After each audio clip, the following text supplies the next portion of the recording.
ರಾಜ್ಯದಲ್ಲಿ ಸಿಎಂ ಸ್ಥಾನ ಬದಲಾವಣೆ ಆಗುತ್ತೆ ಎನ್ನುವ ವಿಚಾರದ ಜೊತೆಗೆ ಕೆಪಿಸಿಸಿ ಅಧ್ಯಕ್ಷರನ್ನ ಬದಲಾವಣೆ ಮಾಡಬೇಕು ಎನ್ನುವ ಮಾತುಗಳು ಕೇಳಿ ಬರುತ್ತಿದ್ದು, ಉಪಮುಖ್ಯಮಂತ್ರಿ ಬೆಂಗಳೂರು ನಗರಾಭಿವೃದ್ಧಿ ಸಚಿವರು ಆಗಿರುವ ಡಿಕೆ ಶಿವಕುಮಾರ್ ಕೆಪಿಸಿಸಿ ಅಧ್ಯಕ್ಷರಾಗಿದ್ದಾರೆ. ಹೀಗಾಗಿ ಅಧ್ಯಕ್ಷ ಸ್ಥಾನವನ್ನು ಮತ್ತೊಬ್ಬರಿಗೆ ನೀಡಬೇಕು ಎನ್ನುವ ಮಾತುಗಳು ಕೇಳಿಬಂದಿವೆ. ಇದಕ್ಕೆ ರಾಜ್ಯ ಉಸ್ತುವಾರಿಯಾಗಿರುವ ರಣದೀಪ್ ಸಿಂಗ್ ಸುರ್ಜೇವಾಲಾ ಪ್ರತಿಕ್ರಿಯೆ ನೀಡಿದ್ದು, ಯಾವುದೇ ಕಾರಣಕ್ಕೂ ಕೆಪಿಸಿಸಿ ಅಧ್ಯಕ್ಷರ ಸ್ಥಾನ ಬದಲಾಗಲ್ಲ ಎಂದಿದ್ದಾರೆ.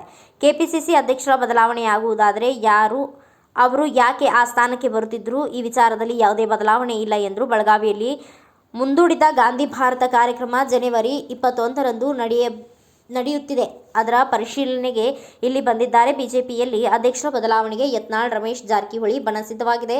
ಕಾಂಗ್ರೆಸ್ನಲ್ಲಿ ಸಚಿವ ಸತೀಶ್ ಜಾರಕಿಹೊಳಿ ಮುಂದಾಳತ್ವದಲ್ಲಿ ಇಲ್ಲಿಯೂ ಬಣ ಸಿದ್ಧವಾಗಿದೆ. ಈ ಕುರಿತು ಹೈಕಮಾಂಡ್ ಗಮನಕ್ಕೆ ತಂದಿದ್ದೇನೆ ಎಂದು ಹೇಳಲಾಗುತ್ತಿದೆ. ಮುಂದಿನ ಸಿಎಂ ರೇಸ್ನಲ್ಲಿ ನಾನು ಇದ್ದೇನೆ ಎನ್ನುತ್ತಿರುವ ಸತೀಶ್ ಜಾರಕಿಹೊಳಿ ಈಗಿನಿಂದಲೇ ಒಂದೊಂದು ದಾಳನ್ನು ಉರುಳಿಸುತ್ತಿರುವುದು ಮಾತ್ರ ಸತ್ಯ.